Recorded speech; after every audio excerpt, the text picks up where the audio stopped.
Yan, good day po. Yan po yung order number nyo sa ating Lazada. Yan, shoutout sa'yo, Sir Felix. Yan. Ang order niya sa atin na Tank G. Tank G. Alright, yan. Body check natin din.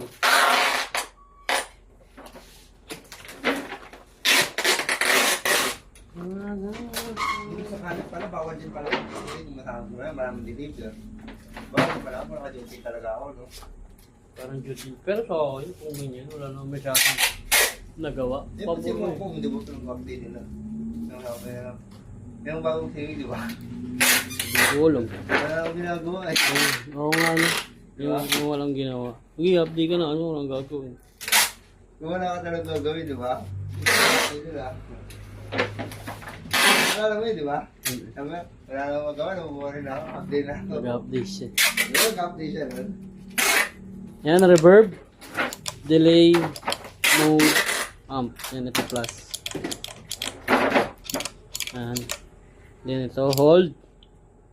Pero yun yung iniisip ko. Recording na yan, Gawa no dyan sana skate. Gagawin marami. Hold tuner. Ay, hold tuner pala to, tuner. Yan, ito yung pang record yan, may no Ito skate. dalawang plus. Wala yung kulit ng dalawang plus. Ito kasi di pa sa mabili. Yan. No skate. Alright, yan. Hanggang dyan na lang po. Hindi ko na alam eh. Pero sa YouTube meron na ito. Explanation. Tank G. May dalawang plus dyan. Pati yan, tank. Tank. Giraffe, bu. Ito yung makakasama niya. Ha? Previous niya. Ay! May manual. Manual! Meron nga pala, meron kanina ikaw nauna ito. Alin? Ito po pala. Lasada na.